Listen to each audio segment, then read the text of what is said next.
because then your units are being fully effective, whereas if you're both walking around a lot, his units are doing better than yours.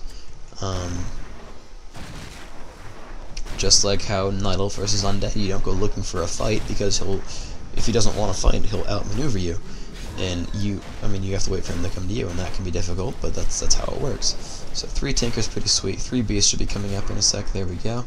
Blade Master definitely very evil though, doing some damage. He's just Cyclone spamming, and he has this little Scout Wisp in the middle, which is very useful, and I think he would replace it if he ever lost it. But he's, just get the blade out of my face. I'm gonna run away, because I have no way of actually getting rid of your Blade Master. And let's see what items he's got, if I can find him. Right, he's got the Invul Pot, he's got Boots and Claws, so he does massive damage. Beastmaster, not much HP, no Boots, doesn't want to have to burn an Invul Pot, so screw it. Yeah, he's just gonna go get out. Now, I think he maybe could have baited that Blade Master, and then just Cyclone surrounded once he had no mana, but oh, I like how he just screwed up right there. He's like, I'm gonna staff. No, I'm not. I'm just kidding. So, whatever. But there's the Blade, trying to do what he can, which isn't very much. 3 for the heroes is very nice. And LOL, surround on the Blade. So, Shouty's like, well, I have to fight now, because the Blade Master's surrounded. So, in comes the Mass Spirit Link, Shockwave level 2, not great. But, he kills the surround, the Blade Master's still taking some damage. But by having beefy enough heroes, he just gets them in front, and the Raiders can't get in there and help kill the Talons. They can't kill the heroes because they're too big, and that's why the Night Elf just constantly creeps. It's because you need experience on your heroes so that they have hit points, they have armor and HP and maybe mana, whatever, so that they can survive just a little bit longer. And you get some gold from the creep kills. You might get some nice items like Pair to Vitality, or create a healing potion, or Invul Pot. And so, basically, the way the pacing works is, you start up, and in the early game, you rely on Scout Wisps and power creeping. You get a couple Scout Wisps in good spots. I mean, there's just 1 or 2. So what? They're in good spots. They look at the meaningful lanes between the bases. The Blade Master is gonna pass by that. No one windwalks like in the middle of the map. Hardly. I mean, okay, there's that one creep jack at the lower middle green camp where he was windwalked and showed up, and the Wisp never saw it. Okay, fine. But I mean, for the most cases, you don't windwalk. You don't windwalk in the middle of the map. I mean, you'll windwalk when you get sort of close to a camp, and then you go and look at it, and you go to the next one. But I mean, if you have a Wisp by the tavern or like by his base, he's not going to be windwalk when he comes past that. That's retarded.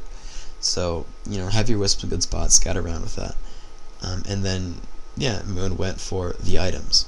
And if you watch the game on Echo Wilds, just do a search, you'll find it on WCR. He actually buys 300 gold worth of damage items from the marketplace, because that's what it's about. There's not that much to spend gold on early game. You get 4 moon rolls, you tech tier 3, and you get a Beastmaster. Okay, that's hard. Because it's so light on archers, you get only like 3 or 4. Because what are you worried about him pushing you with? I mean, the difference between 3 and 4 archers and 5 archers means nothing when the sole damage output is, first of all, your Demon Hunter, and second of all, for them, a Blade Master, which takes reduced damage from piercing, Raiders, which take reduced damage from piercing, Grunts, who cares? They're eventually Tomes of Experience no matter what. Doesn't matter how many archers you have, because Talons counter them even better, so who cares?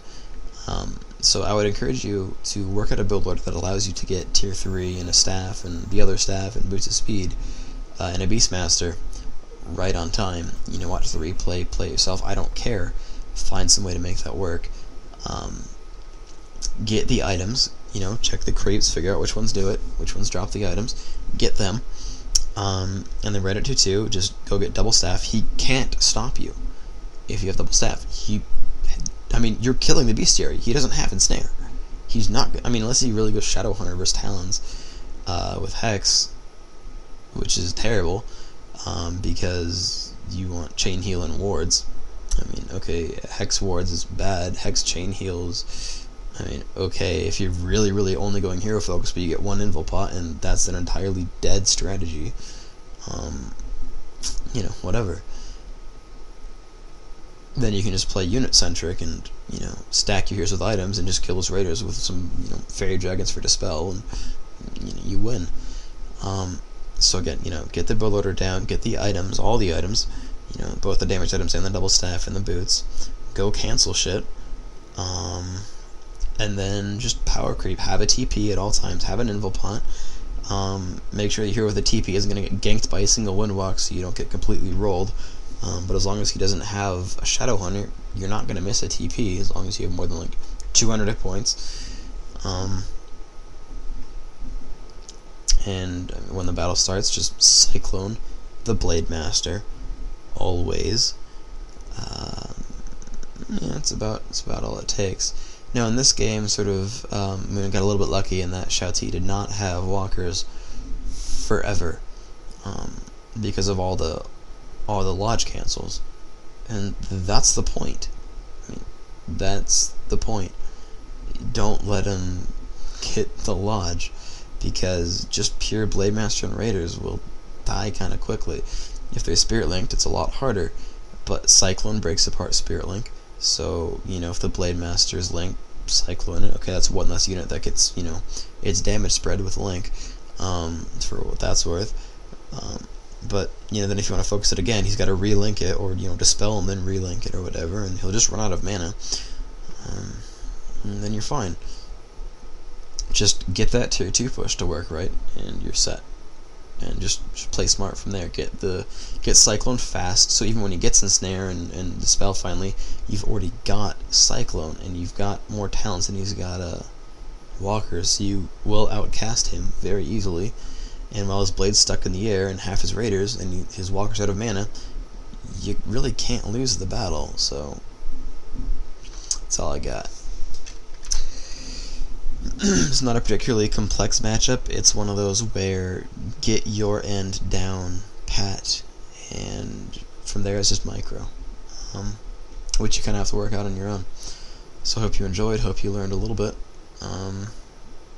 GG, HF, don't get rolled.